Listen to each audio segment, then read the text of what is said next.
Bienvenidos al único canal en español dedicado a la dinastía y época Tudor. Hoy les traigo la biografía de Sir Francis Drake.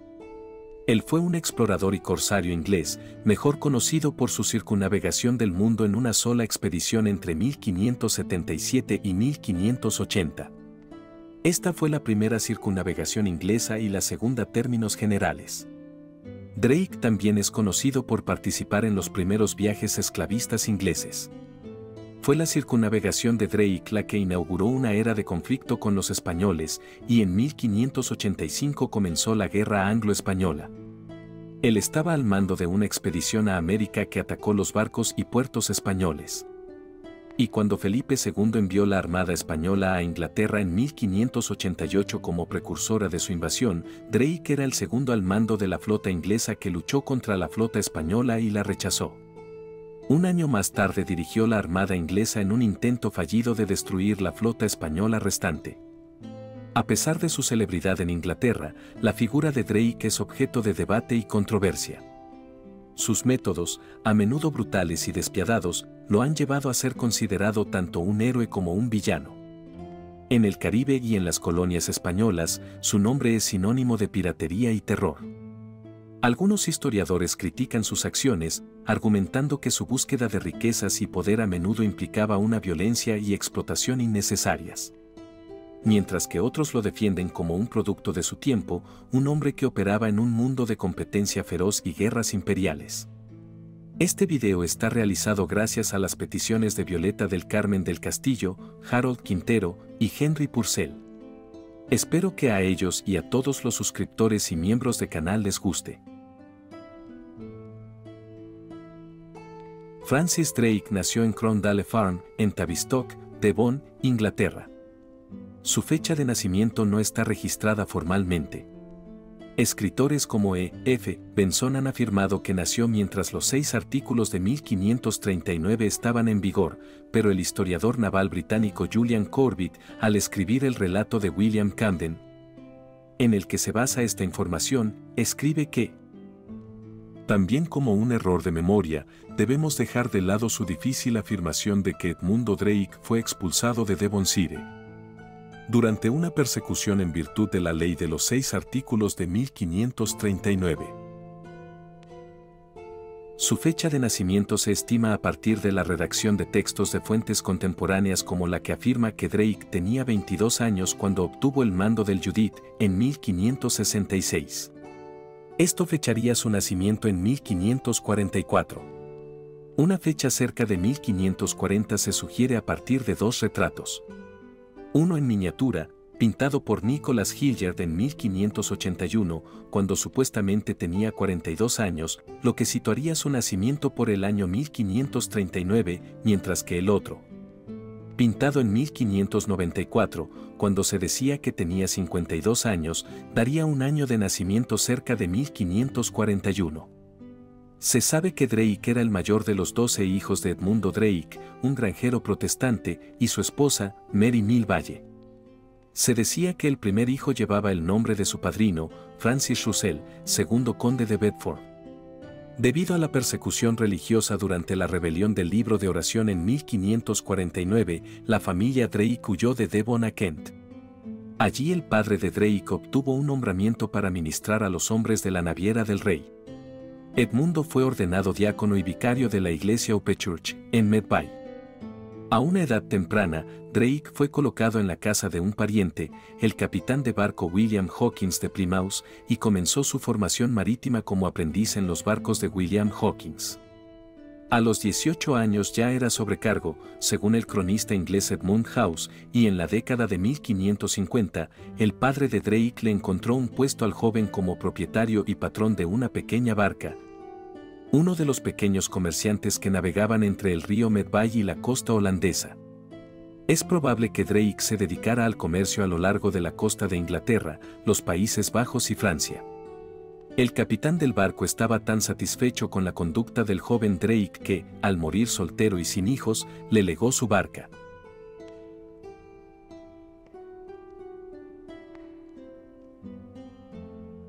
En 1562, el comercio de esclavos en África Occidental era un duopolio dominado por portugueses y españoles. Sir John Hawkins ideó un plan para entrar en ese comercio y contó con la ayuda de colegas y familiares para financiar su primer viaje de esclavos. Drake no formaba parte de ese grupo de financieros, aunque se ha asumido su presencia como uno de los cientos de marineros en los dos primeros viajes esclavistas de Hawkins. Hay alguna evidencia anecdótica que respalda que Drake sirvió como marinero común en los dos primeros viajes. Y buena evidencia de su presencia en los dos últimos de los 4 viajes esclavistas realizados por los barcos de Hawkins entre 1562 y 1569. En 1562, Hawkins navegó hasta la costa de Sierra Leona, se apoderó de barcos de esclavos portugueses y vendió a los africanos en las Indias españolas. Era muy rentable, por lo que, para su segundo viaje de esclavos en 1564, Hawkins obtuvo el apoyo de la reina Isabel I. Ella le prestó uno de sus barcos, el Jesús de Lübeck, que le sirvió de buque insignia. Hawkins atacó una ciudad nativa africana y vendió a muchos de sus habitantes en puertos españoles en el Caribe continental, obteniendo otra gran ganancia para él, la reina y el consorcio de inversores de su corte. Las fuentes varían sobre las fechas y la edad de Drake en ese momento. Harry Kelsey dice que tenía 20 años, según House, en referencia al cronista inglés Edmund House que escribió en 1615. Drake no era miembro de ese consorcio, pero la tripulación habría recibido una pequeña parte de las ganancias. Basándose en esta asociación, el académico Chris Lane enumera a Drake como uno de los primeros traficantes de esclavos ingleses. Los españoles y los portugueses estaban ofendidos porque los ingleses habían entrado en el comercio de esclavos y los vendían a sus colonias a pesar de que se les había prohibido hacerlo. La reina Isabel, presionada para evitar un conflicto armado, prohibió a Hawkins hacerse a la mar para un tercer viaje de esclavos. En respuesta, organizó un viaje de esclavos con un pariente, John Lovell, al mando en 1566.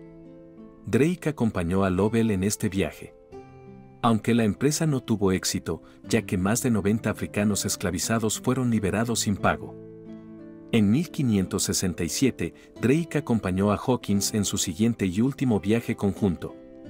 La tripulación intentó capturar esclavos en Cabo Verde, pero fracasó. Hawkins se alió con 2 reyes locales de Sierra Leona que pidieron ayuda contra sus enemigos a cambio de la mitad de los cautivos que tomaran. Atacando desde ambos lados, tomaron varios cientos de prisioneros, aunque Kelsey dice que los reyes se quedaron con la mayor parte de los esclavos y desafiaron a Hawkins a hacer algo al respecto. Los acontecimientos empeoraron para la flota cuando enfrentó tormentas, la hostilidad española, un conflicto armado y, finalmente, un huracán que separó a un barco del resto y tuvo que encontrar su propio camino a casa. Los barcos restantes fueron obligados a ingresar al puerto de San Juan de Ulúa, cerca de Veracruz, para poder realizar reparaciones. Poco después llegó el recién nombrado virrey de Nueva España, Martín Enríquez de Almanza, con una flota de barcos. Mientras aún negociaban el reabastecimiento y la reparación, los barcos de Hawkins fueron atacados por los barcos españoles en lo que se conoció como la Batalla de San Juan de Ulúa. La batalla terminó con una derrota inglesa con todos los barcos ingleses menos 2 perdidos. Los españoles lanzaron un brulote contra el buque insignia de Hawkins, Jesús de Lübeck, y la tripulación del Minion, presa del pánico y el miedo, cortó las líneas que los aseguraban al Jesús. Hawkins estuvo entre los que saltaron desde los baluartes del buque insignia a las cubiertas del Minion. Drake, en ese momento el capitán de Judith, huyó dejando atrás a Hawkins.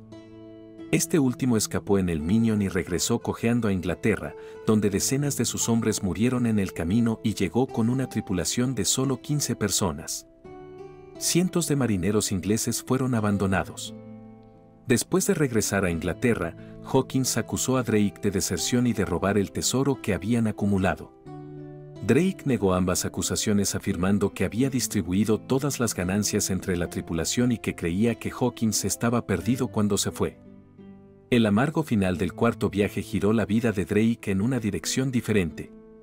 A partir de entonces ya no se dedicaría al comercio ni a la esclavitud, sino que se dedicaría a atacar las posesiones españolas donde quiera que las encontrara. Se dice que la hostilidad de Drake hacia los españoles comenzó con la batalla y sus secuelas. El viaje de 1567 a 1569 fue la última asociación de Drake con la esclavitud. En total, aproximadamente 1.200 africanos fueron esclavizados en estos 4 viajes y se estima que fueron asesinados 3 veces más africanos, según los relatos contemporáneos de esclavistas. Sobre la cuestión de la esclavitud, el erudito John Sugden escribe que Drake tenía 20 y tantos años y no cuestionó lo que aceptaban sus mayores, pero debe compartir cierta culpa por su participación. En 1572, Drake se embarcó en su primera gran empresa independiente. Planeó un ataque al Istmo de Panamá, conocido por los españoles como parte de tierra firme y por los ingleses como parte del continente español. Este era el punto en el que el tesoro de plata y oro del Perú debía ser desembarcado y transportado por tierra hasta el Mar Caribe, donde los galeones de España lo embarcarían en el pueblo de Nombre de Dios. Drake salió de Plymouth el 24 de mayo de 1572 con una tripulación de 73 hombres en 2 pequeñas embarcaciones, el Pascha, de 70 toneladas, y el Swan, de 25 toneladas, para capturar Nombre de Dios. La primera incursión de Drake fue a finales de julio de 1572. Él capturó Nombre de Dios, pero resultó gravemente herido cuando los españoles llegaron de Panamá y sus fuerzas tuvieron que retirarse sin el oro, la plata, las perlas y las joyas almacenadas en el tesoro real. En lugar de saquear Nombre de Dios nuevamente, Drake atacó galeones españoles a lo largo de la costa y con sus aliados cimarrones o africanos esclavizados que habían escapado de sus dueños de esclavos españoles. Saquearon las recuas de mulas que transportaban oro, plata y bienes comerciales desde la ciudad de Panamá. Uno de estos hombres fue Diego, quien más tarde se convirtió en un hombre libre después de años de servicio bajo Drake. Entre las aventuras de Drake a lo largo del continente español, su captura del tren de plata español en Nombre de Dios el 1 de abril de 1573 lo hizo rico y famoso. Cerca de Cabo de Cativa se encontró con un corsario francés, Guillaume Le Testu, que estaba al mando del buque de guerra Havre de 80 toneladas y unió fuerzas con él en una flota combinada.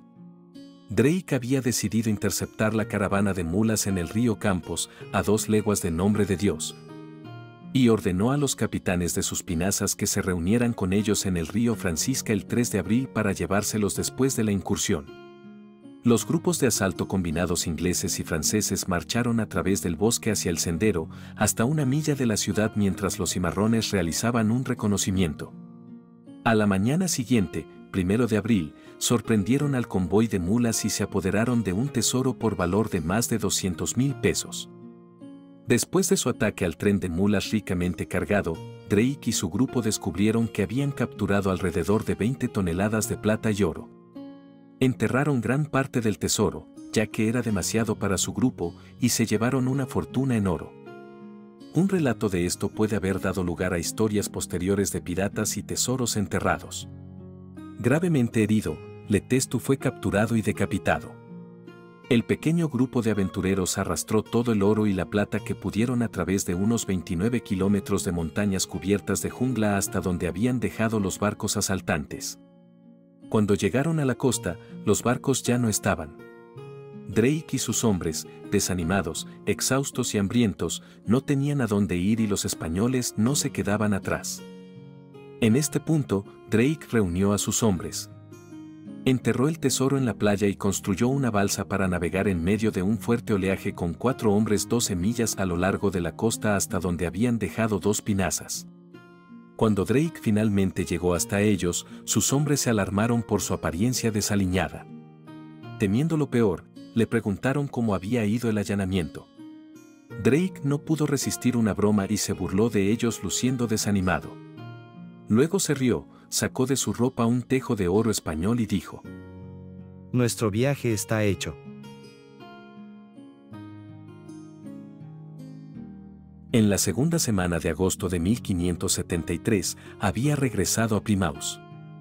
Fue durante esta expedición que el 11 de febrero Drake y su lugarteniente, John Oxenham, Treparon a un árbol alto en las montañas centrales del Istmo de Panamá y se convirtieron así en los primeros ingleses en ver el Océano Pacífico, reflejando el logro del español Vasco Núñez de Balboa de 1513.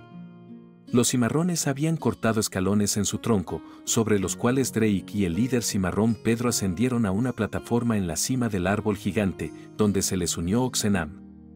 Los ingleses juraron cuando vieron el Océano Pacífico que algún día navegarían por sus aguas, lo que Drake haría años más tarde como parte de su circunnavegación del mundo. Cuando Drake regresó a Plymouth después de las redadas, el gobierno firmó una tregua temporal con el rey Felipe II de España y, por lo tanto, no pudo reconocer oficialmente el logro de Drake. Drake fue considerado un héroe en Inglaterra, pero un pirata en España por sus incursiones. Se sabe que Drake estuvo presente en la masacre de la isla Rathlin de 1575, en Irlanda. La isla Rathlin se utilizó como santuario debido a sus defensas naturales y costas rocosas.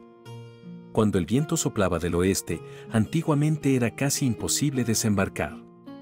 También fue respetado como escondite, ya que fue la antigua morada de San Columba. Al instalarse en el castillo de Rathlin, los MacDonnell de Antrim habían hecho de Rathlin su base para expandir su control sobre la costa noreste de Irlanda en conflicto directo con los irlandeses e ingleses locales, lo que resultó en varias campañas para expulsarlos de Irlanda. Su líder militar, Sorley Boy MacDonnell, y otros escoceses habían considerado prudente enviar a sus esposas, hijos, ancianos y enfermos a la isla Rathlin por seguridad.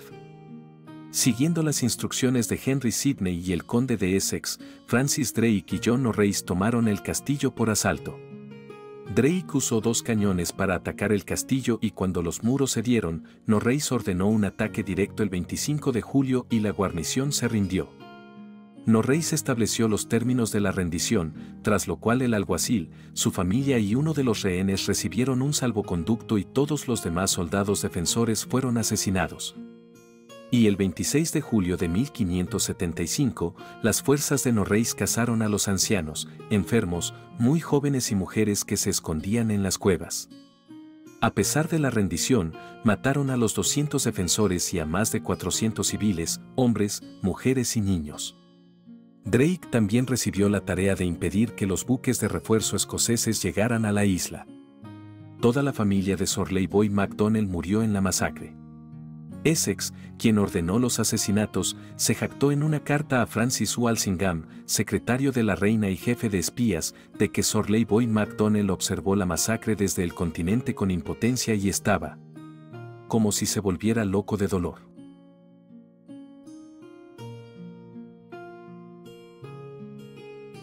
Tras el éxito de la incursión al Istmo de Panamá, el llamado viaje famoso de Drake, una expedición contra los españoles a lo largo de la costa del Pacífico de América, fue organizado y financiado por un sindicato privado que incluía a Francis Walsingham, Robert Dudley, primer conde de Leicester, John Hawkins, Christopher Hatton y el propio Drake.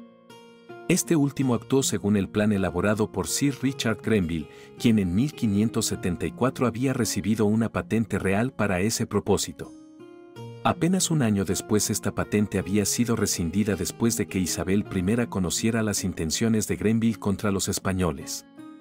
Isabel probablemente invirtió en el viaje de Drake a América del Sur en 1577, pero nunca le otorgó un encargo formal. Esta sería la primera circunnavegación en 58 años. Diego volvió a ser empleado de Drake. Su fluidez en español e inglés lo convertiría en un intérprete útil cuando se capturaran españoles o portugueses de habla hispana. Fue empleado como sirviente de Drake y recibió un salario como el resto de la tripulación. Drake y la flota partieron de Plymouth el 15 de noviembre de 1577, pero el mal tiempo lo amenazaba a él y a su flota. Se vieron obligados a refugiarse en Falmouth, Cornwall, desde donde regresaron a Plymouth para repararse. Tras este importante revés, Drake zarpó de nuevo el 13 de diciembre a bordo del Pelican con otros 4 barcos y 164 hombres. Pronto añadió un 6º barco, el Mary, anteriormente Santa María, un barco mercante portugués que había sido capturado frente a las costas de África, cerca de las islas de Cabo Verde. También secuestró a su capitán, Nuno da Silva, un hombre con considerable experiencia navegando en aguas sudamericanas. La flota de Drake sufrió un gran desgaste. Hundió tanto a Christopher como al Swan debido a la pérdida de hombres en el cruce del Atlántico. Tocó tierra en la lúgubre bahía de Puerto San Julián, en lo que hoy es Argentina. Fernando de Magallanes había llegado allí medio siglo antes, donde ejecutó a algunos amotinados. Los hombres de Drake vieron esqueletos desgastados y blanqueados en las orcas españolas. Siguiendo el ejemplo de Magallanes, Drake juzgó y ejecutó a su propio amotinado, un hombre llamado Thomas Doughty. La tripulación descubrió que el Mary tenía maderas podridas, por lo que desembarcaron el barco, lo desmontaron y lo abandonaron. Drake decidió pasar el invierno en San Julián antes de intentar el estrecho de Magallanes. En su viaje para interferir con las flotas del Tesoro españolas, Drake tuvo varias peleas con su co-comandante, Thomas Doughty, y el 3 de junio de 1578 lo acusó de brujería y lo acusó de motín y traición en un juicio a bordo. Drake afirmó tener un encargo, nunca presentado, de la reina para llevar a cabo tales actos y le negó a Doughty un juicio en Inglaterra. Las principales pruebas contra Doughty fueron el testimonio del carpintero del barco, Edward Bright, quien después del juicio fue ascendido a capitán del barco Marigold, y la admisión de Doughty de haberle dicho a Lord Burghley, un firme oponente a la agitación de los españoles, de la intención del viaje. Drake accedió a su petición de la comunión y cenó con él, de lo cual Francis Fletcher tenía este relato. Y después de esta santa comida, cenaron también juntos en la misma mesa, con tanta alegría y sobriedad como siempre lo habían hecho antes en sus vidas, animándose mutuamente y despidiéndose, bebiendo unos para otros. Como si solo había algo de viaje entre manos. Drake hizo decapitar a Thomas Doughty el 2 de julio de 1578.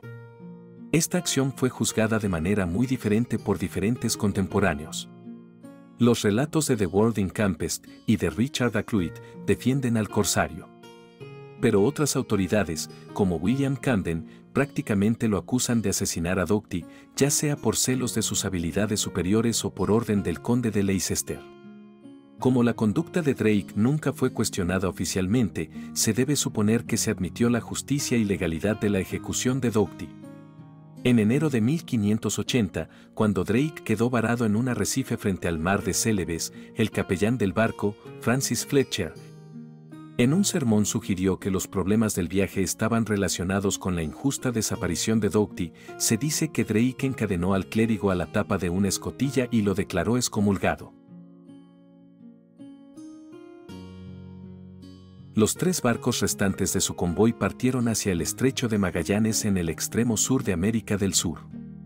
Unas semanas más tarde, en septiembre de 1578, Drake llegó al Pacífico, pero violentas tormentas destruyeron uno de los 3 barcos, Marigold, capitaneado por John Thomas, en el estrecho y provocaron que otro, el Elizabeth, capitaneado por John Vinter, regresara a Inglaterra, dejando solo al Pelican. Después de este paso, Pelican fue empujado hacia el sur y descubrió una isla que Drake llamó Isla Elizabeth. Drake, al igual que los navegantes anteriores a él, probablemente alcanzó una latitud de 55 grados a lo largo de la costa chilena. En el estrecho de Magallanes, Francis y sus hombres participaron en escaramuzas con los pueblos indígenas locales, convirtiéndose en los primeros europeos en matar a los pueblos indígenas en el sur de la Patagonia. Durante su estancia en el estrecho, los tripulantes descubrieron que una infusión a base de corteza de Drimys winteri podía utilizarse como remedio contra el escorbuto. El capitán Vinter ordenó la recolección de grandes cantidades de corteza, de ahí ese nombre científico. El historiador Mateo Martinic, que examinó los registros de los viajes de Drake, le atribuye el descubrimiento del extremo sur de América y el espacio oceánico al sur de él. El primer informe sobre su descubrimiento de un canal abierto al sur de Tierra del Fuego se escribió después de la publicación en 1618 del viaje de Willem Schouten y Jacob Le Maire alrededor del Cabo de Hornos. En 1616, Drake siguió adelante en su único buque insignia, ahora rebautizado como Golden Hind en honor a Sir Christopher Hatton, por su escudo de armas. Golden Hind navegó hacia el norte a lo largo de la costa del Pacífico de América del Sur, atacando puertos españoles y saqueando ciudades. Algunos barcos españoles fueron capturados y Drake utilizó sus cartas más precisas para informar su navegación. Antes de llegar a la costa de Perú, Francis visitó la isla Mocha frente a la costa de lo que hoy es Chile, donde él y su sirviente Diego resultaron gravemente heridos por mapuches hostiles que les dispararon flechas. Posteriormente saqueó el puerto de Valparaíso, más al norte de Chile, donde también capturó un barco lleno de vino chileno. Cerca de Lima, Drake capturó un barco español con 25.000 pesos de oro peruano, cuyo valor ascendía a 37.000 ducados de moneda española, alrededor de 7 millones de libras esterlinas según los estándares modernos. Drake también descubrió noticias de otro barco, Nuestra Señora de la Concepción, que navegaba hacia el oeste hacia Manila. Este buque pasaría a llamarse Cacafuego. Drake lo persiguió y finalmente capturó el barco del tesoro, lo que resultó ser su captura más rentable. A bordo de Nuestra Señora de la Concepción, Drake encontró 36 kilogramos de oro, un crucifijo dorado, joyas, 13 cofres de reales de plata y 26 toneladas largas de plata. Naturalmente, Drake estaba complacido por su buena suerte al capturar el galeón y lo demostró cenando con los oficiales y caballeros pasajeros del barco capturado. Poco tiempo después descargó a sus cautivos y entregó a cada uno regalos acordes a su rango, así como una carta de salvoconducto. Drake continuó hacia el norte, atacando más asentamientos y barcos españoles a medida que avanzaba. Su última parada en esta fase del viaje fue en la localidad de Huatulco, donde él y su tripulación permanecieron del 13 al 16 de abril, saqueando provisiones y otros materiales. A partir de aquí, Drake comenzó a considerar la mejor manera de regresar a Inglaterra. Una posibilidad era navegar de regreso al sur, a lo largo de la costa española, y regresar al Océano Atlántico por el Estrecho de Magallanes o posiblemente el Cabo de Hornos. Sin embargo, esta ruta fue descartada para evitar el peligroso clima cerca del estrecho y la presunta resistencia española a lo largo de la costa. Esto dejaba dos rutas posibles: continuar hacia el norte por la costa americana y regresar al Atlántico por el rumoreado estrecho de Anián, o navegar a través del Pacífico, rumbo a las Indias Orientales, y desde allí regresar a Inglaterra completando una circunnavegación del mundo. En mayo, los dos barcos de Drake pasaron la península de Baja California y continuaron hacia el norte. Antes del viaje de Drake, la costa occidental de América del Norte solo había sido explorada parcialmente en 1542 por Juan Rodríguez Cabrillo, quien navegó hacia España. Entonces, con la intención de evitar más conflictos con dicho reino, Drake navegó hacia el noroeste de la presencia española y buscó un lugar discreto en el que la tripulación pudiera prepararse para el viaje de regreso a Inglaterra.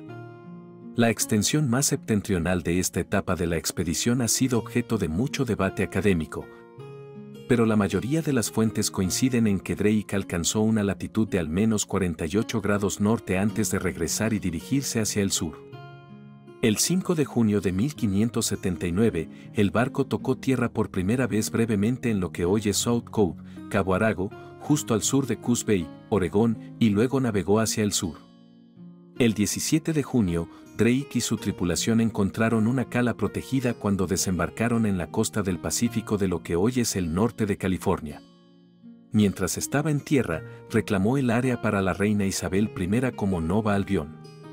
Para documentar y hacer valer su reclamo, Drake colocó una placa de latón grabada para reclamar la soberanía de Isabel y de todos los sucesivos monarcas ingleses.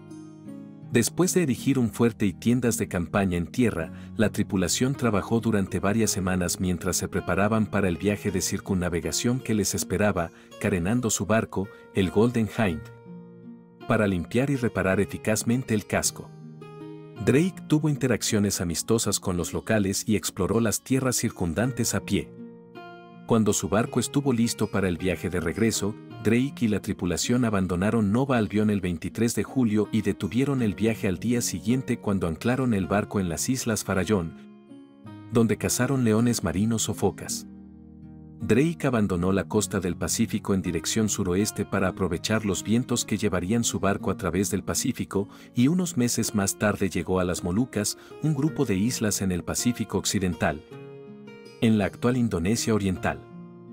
Harry Kelsey sostiene, en contra del consenso académico, que, debido a los vientos y corrientes predominantes en sentido contrario, es mucho más probable que Drake carenara su barco en la costa de la Bahía Magdalena en la Baja California y navegara desde allí hacia las Molucas y las Islas de las Especias. En ese momento, Diego murió a causa de las heridas que había sufrido anteriormente durante el viaje.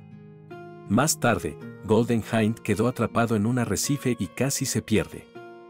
Después, los marineros esperaron 3 días a que llegaran las mareas adecuadas y arrojaron el cargamento. Al hacerse amigo del sultán Babula de Ternate, en las Molucas, Drake y sus hombres se involucraron en algunas intrigas con los portugueses allí. Hizo múltiples paradas en su camino hacia la punta de África, finalmente rodeó el Cabo de Buena Esperanza y llegó a Sierra Leona el 22 de julio de 1580.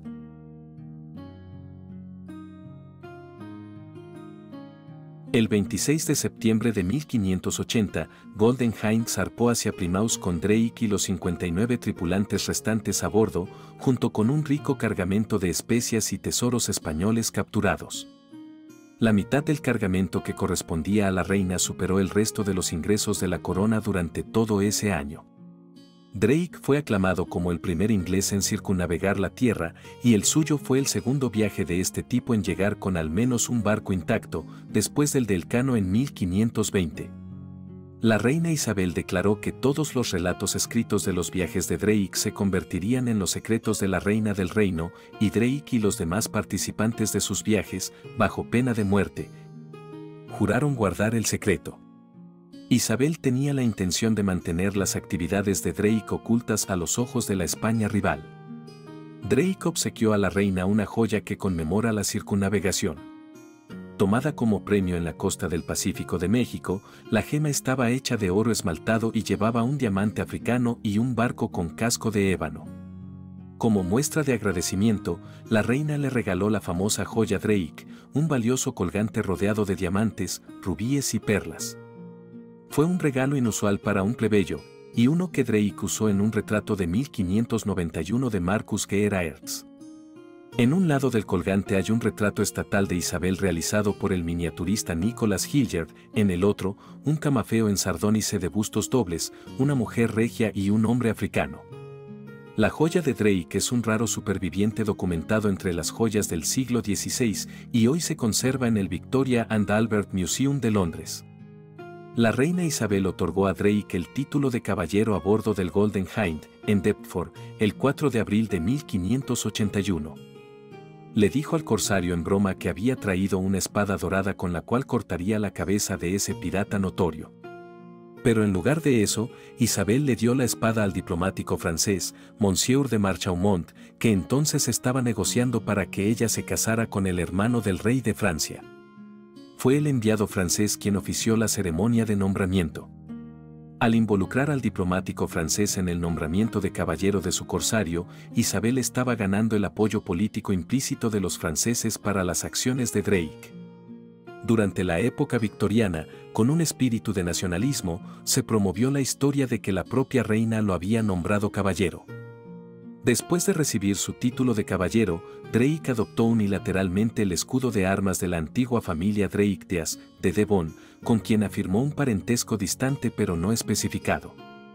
Pero el derecho a usar la heráldica fue disputado en los tribunales, por lo que la reina Isabel le otorgó a Drake su propio escudo de armas.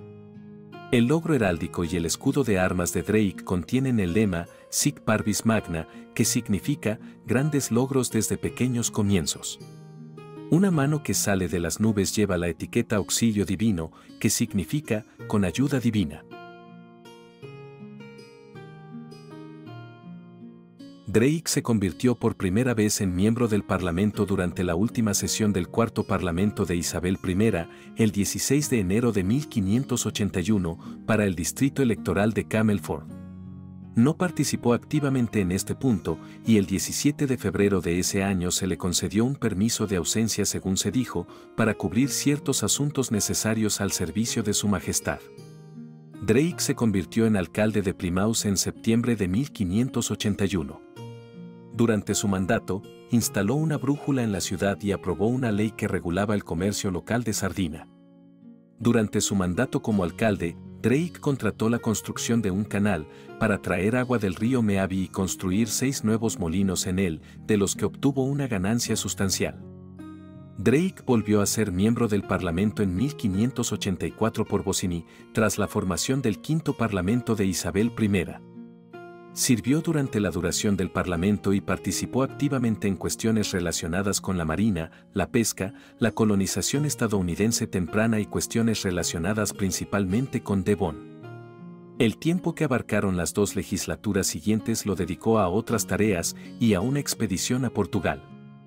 Se convirtió en miembro del Parlamento de Plymouth en 1593. Participó activamente en cuestiones de interés para Plymouth en su conjunto, pero también para enfatizar la defensa contra los españoles.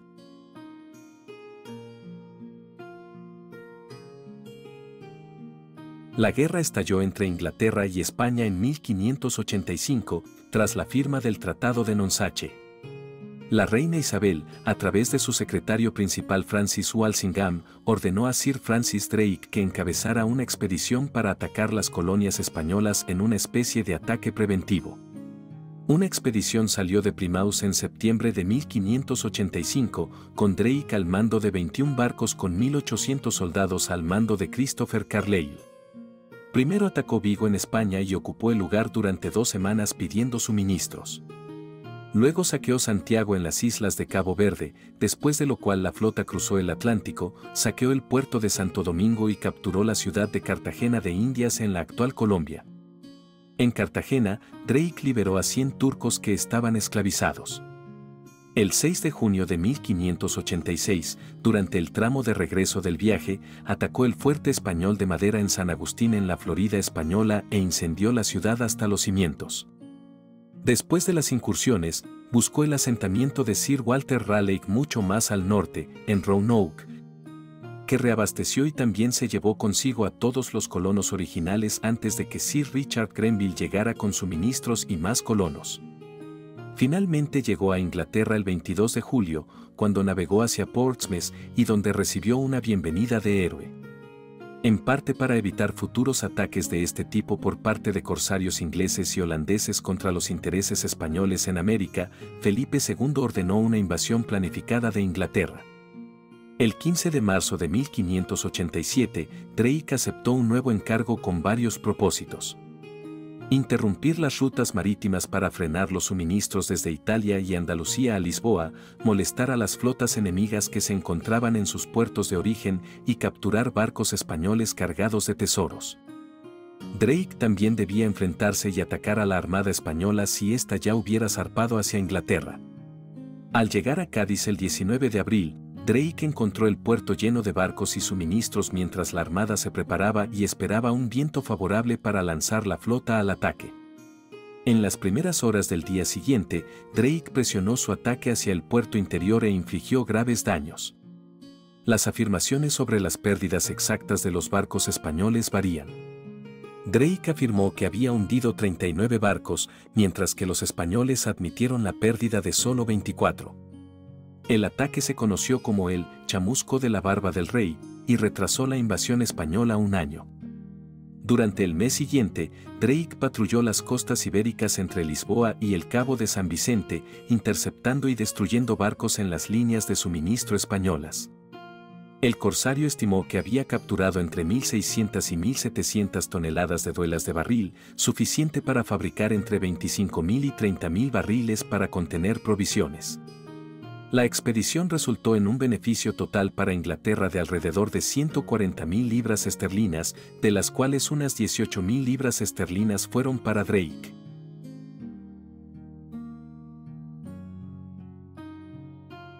La Armada Española zarpó hacia Inglaterra en mayo de 1588 y llegó a la costa inglesa el 29 de julio, cerca de Cornualles.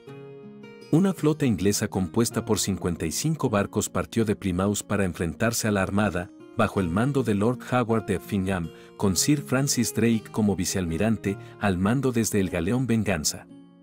Mientras la flota inglesa perseguía a la armada por el Canal de la Mancha en la oscuridad, Drake se separó y capturó el galeón español inutilizado Nuestra Señora del Rosario, junto con el almirante Pedro de Valdés y la mayor parte de su tripulación. Se sabía que el barco español llevaba fondos sustanciales para pagar a la armada española. El barco de Drake había estado liderando la persecución inglesa de la armada por medio de una linterna. Al apagar esto para la captura, Drake desordenó la flota inglesa durante la noche. El duque de Medina Sidonia, a quien Felipe había designado para comandar la armada a pesar de su total falta de experiencia militar en tierra o en el mar, recorrió el Canal de la Mancha hacia la costa francesa en su buque insignia San Martín con los ingleses persiguiéndolo, pensando que si fondeaba en la rada de Calais no se atreverían a molestar a los barcos españoles en aguas francesas. Se celebró un consejo de guerra a bordo del buque insignia de Howard, Ark, donde Howard, Drake, Seymour, Hawkins, Martin Frobisher y 2 o 3 más decidieron lanzar barcos de fuego. Esa noche, los ingleses lanzaron 8 brulotes en medio de la armada en sus amarres, obligando a sus capitanes a cortar anclas y zarpar de Calais hacia mar abierto. La acción decisiva se libró al día siguiente en los bajíos de Gravelinas, donde Frobisher, Drake y Hawkins bombardearon los barcos españoles con sus cañones. El escuadrón de Drake le dio al buque insignia San Martín de Medina Sidonia una sola andanada y siguió adelante. Frobisher, directamente detrás de él en la línea inglesa, se quedó con el San Martín a corta distancia y disparó disparos de cañón contra sus flancos de roble, pero no logró capturarlo. Se perdieron 5 barcos españoles. Drake escribió lo siguiente al almirante Henry Seymour después de encontrarse con parte de la armada española mientras estaba a bordo del Venganza el 31 de julio de 1588. El día 21 los teníamos en persecución, y acercándose a ellos, ha pasado algún disparo de cañón entre algunos de nuestra flota y algunos de ellos, y por lo que sabemos están decididos a vender sus vidas a golpes. La armada, al fracasar en su objetivo, no pudo regresar por el Canal de la Mancha. Los barcos ingleses, incluido el Venganza, los persiguieron para impedir cualquier desembarco en suelo inglés, aunque en ese momento la mayoría de los barcos de Howard estaban casi fuera de alcance. Sin embargo, la maltrecha flota española se vio obligada a navegar alrededor de las islas británicas y se encontró con fuertes tormentas frente a las costas de Irlanda. La flota finalmente regresó cojeando a los puertos españoles habiendo perdido en total unos 63 barcos y embarcaciones. La anécdota más famosa pero probablemente apócrifa sobre Drake relata que, antes de la batalla, estaba jugando a los bolos en Plymouth Hoe. Al ser advertido de la aproximación de la flota española, se dice que Drake comentó que había mucho tiempo para terminar el juego y aún así vencer a los españoles, tal vez porque estaba esperando la marea alta. No se conoce ningún relato de ningún testigo ocular de este incidente y el primer recuento del mismo se imprimió 37 años después. Los vientos y las corrientes adversas provocaron cierto retraso en el lanzamiento de la flota inglesa a medida que los españoles se acercaban, lo que quizás provocó un mito popular sobre la actitud arrogante de Drake ante la amenaza española. En 1589, un año después del fracaso de la Armada Española, los ingleses enviaron su propia armada para atacar España. A Drake y Norris se les asignaron 3 tareas. Primero, destruir la maltrecha flota atlántica española, que estaba siendo reparada en puertos del norte de España. En segundo lugar, desembarcar en Lisboa, Portugal, y levantar allí una revuelta contra el rey Felipe II, instalando al pretendiente don Antonio, prior de Crato, en el trono portugués. Y, en tercer lugar, tomar, si es posible, las Azores para establecer una base permanente. En el asedio de Coruña, Drake y Norris destruyeron algunos barcos en el puerto de A Coruña en España, pero fueron repelidos. Esta derrota en todos los frentes retrasó al corsario durante 2 semanas y se vio obligado a renunciar a cazar al resto de los barcos supervivientes y dirigirse a Lisboa. Norris dirigió a su ejército en una difícil marcha sobre la costa rocosa hasta Lisboa, mientras Drake navegaba alrededor de la península para unirse a Essex con su artillería pesada.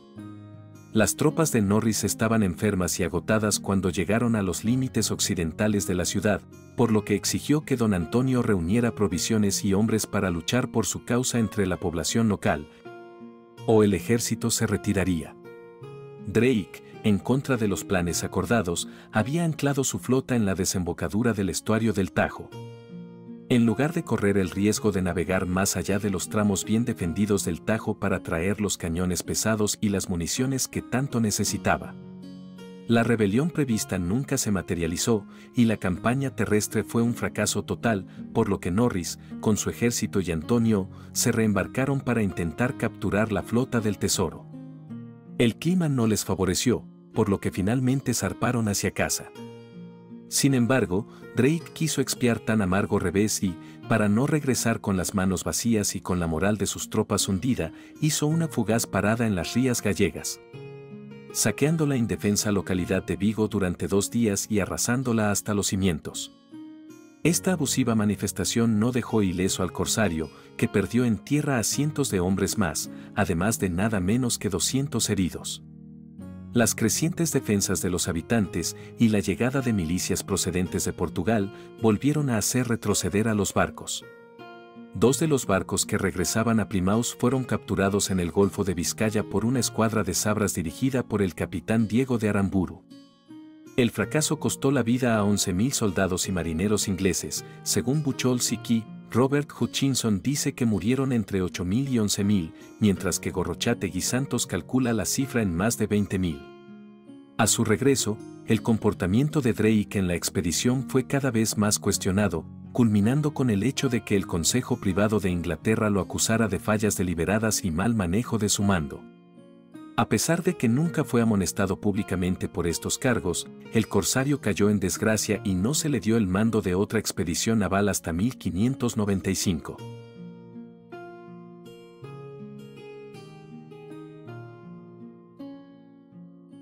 La carrera marítima de Drake continuó hasta los 50 y tantos años. En 1595, la reina Isabel lo había enviado a él y a John Hawkins a una expedición contra la península española, en un intento de asestar un golpe a la fuente de oro y plata de España procedente de su flota de las Indias Occidentales. Los ingleses intentaron capturar San Juan en Puerto Rico con 27 canoas y 2.500 hombres. Pero el ataque fue un fracaso y las defensas españolas fortalecidas disuadieron aún más a Drake de atacar nuevamente. Este último decidió zarpar en busca de presas más fáciles más al sur. Sin embargo, en ese momento la enfermedad había pasado factura a las fuerzas inglesas y John Hawkins murió poco después frente a Puerto Rico. Thomas Baskerville pasó a ser el segundo al mando. La expedición se dirigió luego hacia Sudamérica y una semana después se acercaron a Río Hacha. El 18 de diciembre, Drake se apoderó de la ciudad, tras lo cual la flota se apoderó de los asentamientos vecinos de la Ranchería y Tapia, donde se adquirió más botín. El rescate fracasó, y Drake rápidamente saqueó e incendió el área. Los ingleses navegaron hacia el suroeste y 2 semanas después lanzaron un ataque contra Santa Marta. La ciudad fue encontrada abandonada ya que los españoles habían sido advertidos de su llegada. Sin embargo, lograron capturar al gobernador español, Francisco Ordóñez Flores. Se obtuvo un rescate de 4.000 ducados y el gobernador fue puesto en libertad, tras lo cual la ciudad fue incendiada. En ese momento las tripulaciones inglesas estaban gravemente reducidas debido a las enfermedades y, por lo tanto, un asalto a Cartagena de Indias se consideró demasiado arriesgado. En cambio, Drake quería cruzar el Istmo de Panamá e intentar reclamarlo para sí. Se dirigió a Nombre de Dios, donde esperaba enviar sus tropas lideradas por Baskerville al Pacífico y capturar el puerto de Panamá, una importante base española desde donde se enviaba oro y plata a España. Sin embargo, los españoles de la región de Centroamérica estaban ahora preparados. Alonso de Sotomayor había sido enviado por el virrey del Perú para preparar medidas defensivas en el Camino Real y el río Chagres que impedirían cualquier asalto hacia el oeste. El 6 de enero de 1596, Drake y sus hombres echaron anclas frente a Nombre de Dios sin oposición. Desde los barcos desembarcaron cerca de la ciudad, pero para apoderarse de ella se interpuso en su camino un pequeño fuerte protegido por un centenar de milicianos. Baskerville ordenó un asalto, tras lo cual el fuerte fue abrumado y los defensores fueron puestos en fuga. La ciudad fue tomada con escasa resistencia, pero se obtuvo poco botín. El lugar había sido advertido y los pocos defensores españoles de la ciudad se habían retirado y dispersado en la jungla.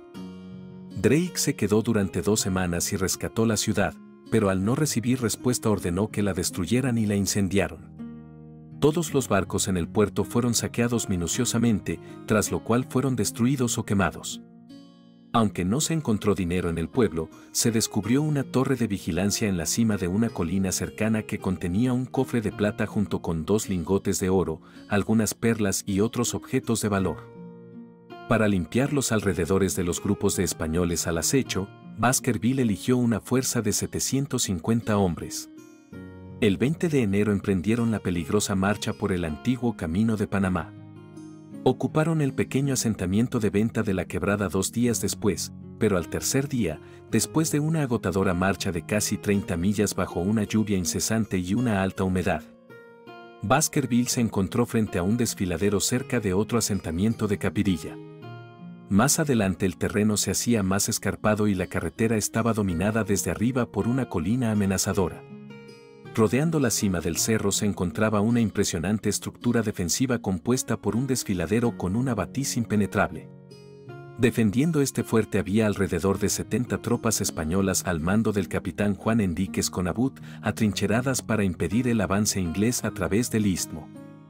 Sin embargo, Baskerville ordenó un ataque para tomar la colina, pero este terreno fue bien elegido por los españoles. Los ingleses intentaron durante 3 horas desalojar a los defensores. Pero cada vez que atacaron fueron repelidos y sufrieron numerosas bajas. Luego, los españoles fueron reforzados por 50 arcabuceros adicionales al mando del capitán Hernando del Hierro Agüero, lo que cambió el rumbo. En ese momento, la mitad de las provisiones y municiones restantes de Baskerville estaban arruinadas por la lluvia y la fuerte humedad. Incluso si tomaba la colina, se dio cuenta de que tendría que abrirse camino a través de una sucesión de obstáculos similares hasta Panamá y que no le quedarían tropas para defenderla. Los ingleses se retiraron dejando el cerro en manos de los victoriosos españoles. Las pérdidas para los ingleses fueron de más de 60 hombres muertos o heridos, incluido el hermano de Baskerville, Nicholas. Las pérdidas españolas fueron solo 7 muertos y un número indeterminado de heridos. El contingente de Baskerville, muchos de ellos enfermos y ahora desmoralizados, envió una nota desesperada a Drake para que lo encontrara con suministros y 200 hombres en el camino de regreso. Finalmente, la fuerza mermada se reunió con Drake en nombre de Dios el 22 de enero. La moral de Drake y las tripulaciones se desplomó y 3 días después partieron hacia el oeste.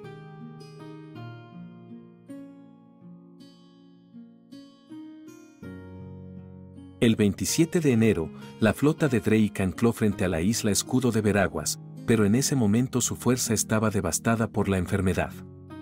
Los hombres más aptos, 37 hombres, intentaron sacar agua del río Fator y fueron atacados por enojados residentes españoles, muchos de los cuales eran esclavos liberados de Santiago del Príncipe desde el continente opuesto.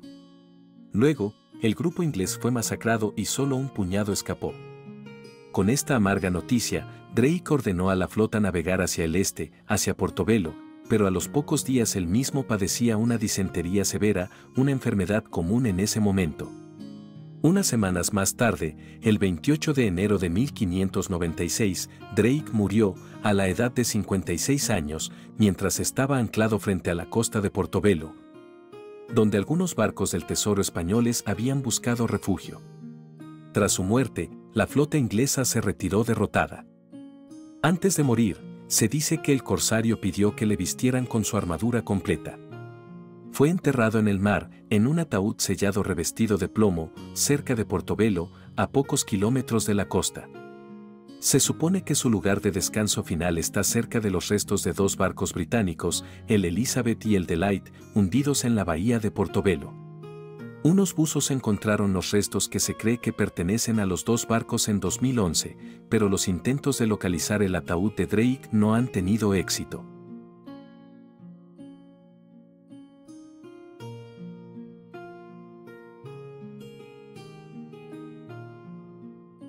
Francis Drake se había casado con una tal Mary Newman en la iglesia de St. Budeaux, cerca de Plymouth, el 4 de julio de 1569. Ella murió alrededor del 24 de enero de 1583. 2 años después, Drake se casó con Elizabeth Sydenham, nacida alrededor de 1562, la única hija de Sir George Sydenham, de Conde Sydenham, quien era el alguacil de Somerset. En 1580, Drake compró la abadía de Buckland, una gran casa solariega cerca de Yelverton, Devon, a través de intermediarios de Sir Richard Grenville. Vivió allí durante 15 años, hasta su último viaje, y la propiedad permaneció en su familia hasta 1946. La abadía de Buckland ahora está bajo el cuidado del National Trust, y allí se exhiben varios recuerdos de su vida. Su escudo de armas y todos sus logros se representan en forma de una gran repisa de yeso de colores en la galería Lifetimes de Buckland Abbey. Drake fue uno de 12 hijos. Su hermano Thomas lo acompañó en los viajes y le puso su nombre a su hijo. Ese sobrino eventualmente se convirtió en otro Sir Francis Drake y llegó a ser primer baronet.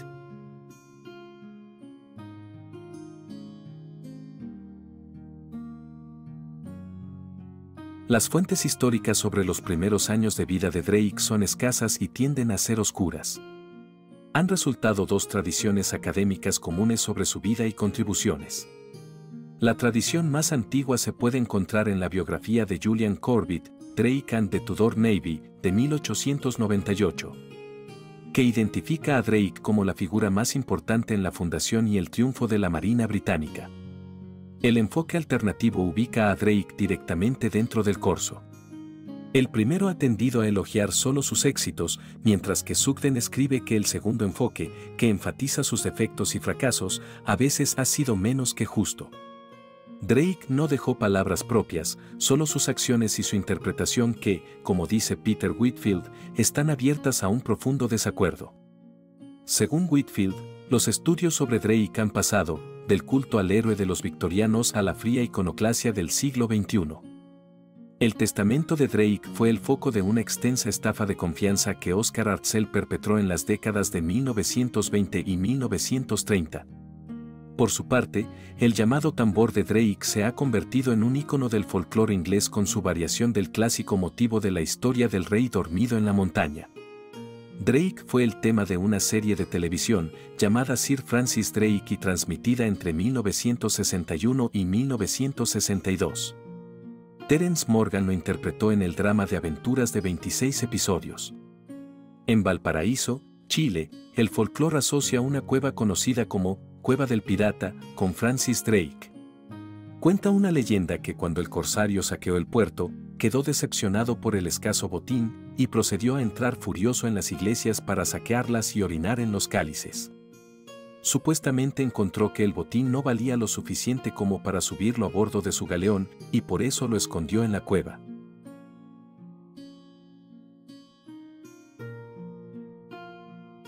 Drake se destacó en su vida por una hazaña atrevida tras otra. La más grande fue su circunnavegación de la Tierra, la primera después de la de Magallanes. Estas empresas conjuntas, sociedades o asociaciones fueron un método común para organizar y financiar viajes comerciales, expediciones militares y actividades colonizadoras desde la Edad Media en adelante.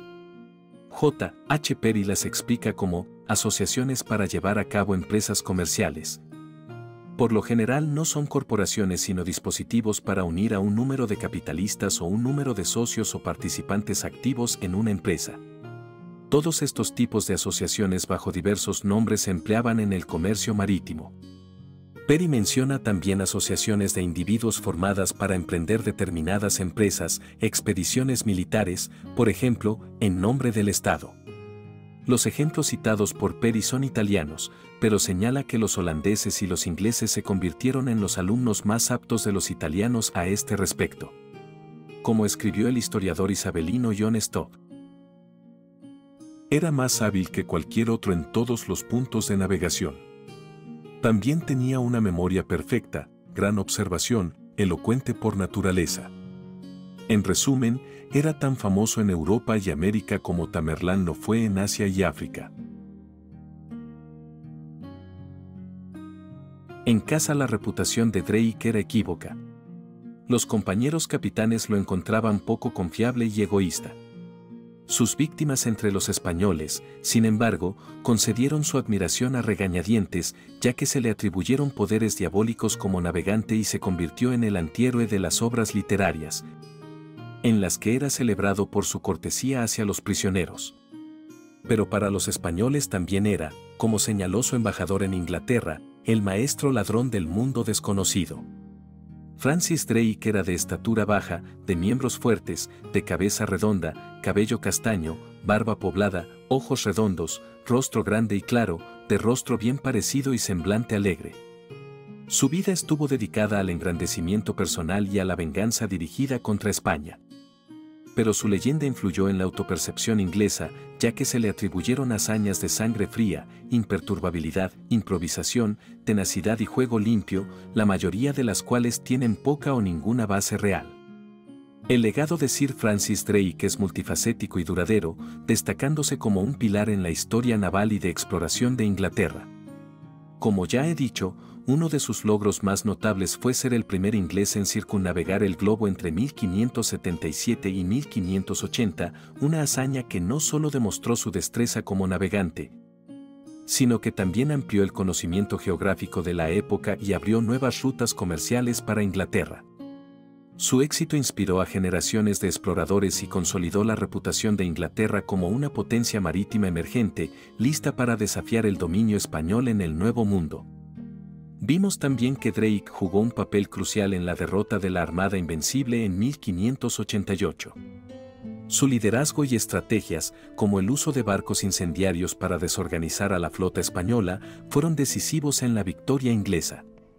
Esta victoria no solo aseguró la independencia de Inglaterra frente a la amenaza española, sino que también elevó su prestigio en Europa, marcando el inicio del dominio inglés en los mares y facilitando su expansión colonial en las décadas siguientes. Sin embargo, el legado de Drake no está exento de controversia. Sus métodos a menudo brutales y despiadados le han valido críticas, especialmente por su papel en la piratería y en ataques violentos contra asentamientos españoles y otros rivales. Drake acumuló grandes riquezas mediante el saqueo y la captura de barcos y colonias, acciones que, aunque glorificadas en Inglaterra, lo convirtieron en una figura temida y odiada en otras partes del mundo. Sus incursiones en el Caribe y América del Sur, como el saqueo de Santo Domingo y Cartagena, demostraron su capacidad para infligir daño significativo, pero también dejaron un legado de destrucción y resentimiento. A pesar de estos aspectos negativos, la influencia de Drake en la cartografía y la navegación fue significativa. Durante sus viajes, recolectó valiosa información sobre corrientes oceánicas, costas y vientos, mejorando los mapas y el conocimiento geográfico de su tiempo. Sus informes y descubrimientos facilitaron futuras expediciones y contribuyeron al avance de la navegación en una época crucial de exploración global. Drake es recordado como un héroe nacional en Inglaterra, con múltiples monumentos, réplicas de su barco el Golden Hind y lugares históricos dedicados a su memoria. Su figura ha sido inmortalizada en literatura, cine y folclore, destacando tanto su valentía y astucia como sus métodos controvertidos. La dualidad de su legado, como héroe y villano, refleja las complejidades de una era de expansión y conquista, donde la audacia y la ambición eran tanto celebradas como temidas. En resumen, el legado de Sir Francis Drake es un testimonio de su espíritu aventurero y sus contribuciones a la expansión marítima de Inglaterra, pero también un recordatorio de las sombras de violencia y piratería que acompañaron su carrera. Su impacto en la historia de la navegación y la exploración es innegable, y su figura sigue siendo una fuente de fascinación y debate en la historiografía contemporánea.